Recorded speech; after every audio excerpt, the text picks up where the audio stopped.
Benedica a tutti. Accominciamo questa edizione di Stupor Mundi con un servizio di Salvatore Ciminata sopra quello che sta succedendo in Catalogna, regione autonoma della Spagna, sempre più vicina a diventare indipendenti. Se qualche mese fa quasi tutti i giornali europei dicevano che la speranza dell'indipendenza catalana era scarsa, i fatti della passata settimana dicono tutt'altra cosa. Partiamo del mese di novembre passato, quando ci furono le elezioni per formare lo governo regionale, che si risolvero in favore delle due partiti autonomisti, Convergenza e Unió di destra e Esquerra Repubblicana di Catalogna di sinistra. E se sta rimescata delle partite alla guida della Catalogna poteva fare pensare a un arresto della spinta autonomista, le parole di alcuni rappresentanti della Scherra dicono tutto lo contrario, cioè che lasciata verso il referendum separatista è più viva che mai. Chiossai di la metà dei deputati catalani infatti è a favore di questo referendum. Dalle prime giornate di questo anno, la maggioranza indipendentista del governo regionale aveva scritto la dichiarazione di sovranità, che fu votata lo giorno 24 di gennaio di 85 deputati a favore e 41 contro. Sto fatto rappresenta un evento storico e ha visto essere lo primo passo del processo di indipendenza catalana della Spagna. Lo referendum si è visto a fare in talo 2014. Lo popolo della Catalogna, da tutta la sua storia, si legge in tale dichiarazione di sovrania, manifestò democraticamente la volontà di governare se solo, con lo fine che l'amministrazione dello potere politico, delle finanze pubbliche, lo riconoscimento della propria cultura e identità, della propria lingua e dei propri diritti di cittadinanza servano all'aumento dello benessere dei cittadini. E lo capo della Scherra, Oriol Junqueras, dice che l'approvazione di questa dichiarazione è la vittoria della democrazia e della volontà popolare contro a qualsivoglia imposizione di parte di altre nazioni o istituzioni. Della Catalogna arriva una nuova lezione per la nostra Sicilia, che, pur avendo un Parlamento autonomista, ancora cala la testa allo Stato italiano. La rivoluzione dello presidente Rosario Crocetta continua. Vediamo lo servizio di Claudia Blesi.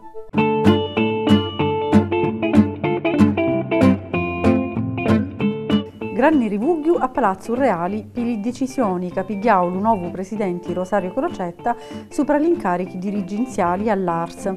Lo primo assessurato che pigliò di mira fu chiddo alla formazione. Per prima cosa l'assessore Nelli Scilabra inviò i questionari per capire eventuali gradi di parentela. Dopo, il presidente Crocetta traslatò con effetto immediato a 60 impiegati e dirigenti a altri incarichi, usando un articolo di la legge sopra la trasparenza, mai applicato sino a oggi. A provocare la traslazione fu la leggerezza dimostrata nell'uso di capitoli di spesa e denaro pubblico. Si scoprì che alcuni funzionari portavano in tali propri conti correnti i fondi pubblici. Tutti cosi documentati e agli atti della procura palermitana. Il presidente della regione continuò la sua attività bloccando le nomine dei dirigenti sino alla conclusione della campagna elettorale e continuando a firriare il personale dirigenziale degli assessorati, curpenno stavolta l'assessorato all'ambiente e territorio, onde la giunta scoprì migliaia di pratiche e autorizzazioni bloccati di tempo con ritardi non giustificati. Sono 90 i cristiani traslati che si assummano alle 60 dipendenti della formazione, ma i provvedimenti non finiscono qua. Se i dirigenti della regione, di enti e società controllati utilizzano fondi pubblici senza la dovuta copertura finanziaria, sanno arrivare dei suoi incarichi e non possono ricoprire funzioni uguali per 3 anni. Lo firrio di dirigenti e funzionari, assicura il presidente Crocetta, tocca tutti gli assessorati, mentre sanno affari, controlli, sopra tutti gli appalti e sopra le concessioni pubbliche, per contrastare le infiltrazioni mafiosi. Chiudiamo questa puntata con il servizio di Filippo Albamonte, che ne spiega ciò che è l'inflazione.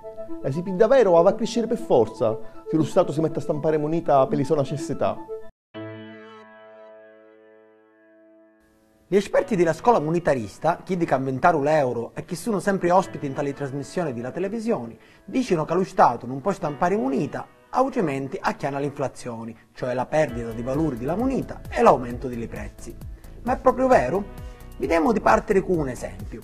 Facciamo finta che lo Stato, invece di abbandonare le zone di terremoto, di Emilia o di L'Aquila, decidesse di stampare moneta per le riedificazioni. Mettiamo che stampasse 10 miliardi di la moneta nazionale, chiamiamola denaro. Dalla sola Emilia del 2008, dal compartimento di ricostruzione, si perderono 57.000 posti di travaglio. Se lo Stato stampasse i piccioli per riedificare le case e restaurare i monumenti, potesse fare tornare a travagliare la maggior parte di sti cristiani, e forse chi sai. Significasse che a 57.000 famiglie potessero avere nuovamente uno stipendio e tornare a fare spesa. Tutti i poteri dell'Emilia, e magari le ditte di servizi, aumentassero lo fatturato, senza contare che tutti i kid che avevano materiali per le costruzioni avessero un grande aumento dei guadagni e potessero pigliare altre travagliature. In poche parole, i famosi 10 miliardi che lo Stato stampava diventarono tante persone che possono accattare merci e che hanno bisogno della moneta per fare le scanci. Magari chi sai dei 10 miliardi. Questo esempio stiamo vedendo che se alle piccoli stampate corrispondono prodotti concreti e cristiani che li possono accattare, l'inflazione non può mai acchianare. La moneta stampata, quando fa abbasciare la disoccupazione e stimola l'economia, non fa acchianare l'inflazione, e se lo fa si tratta di picca cosa. Ma facciamo finta, proprio per voler forzare il ragionamento, che l'inflazione acchiana lo stesso. Che cosa succede? Lo Stato ha un potente mezzo per fare scendere l'inflazione, e questo strumento si chiama tassi.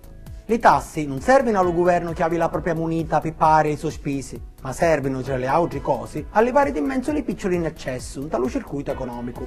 Proprio così, le tasse servono per diminuire le piccole in circolazione e fare scendere l'inflazione.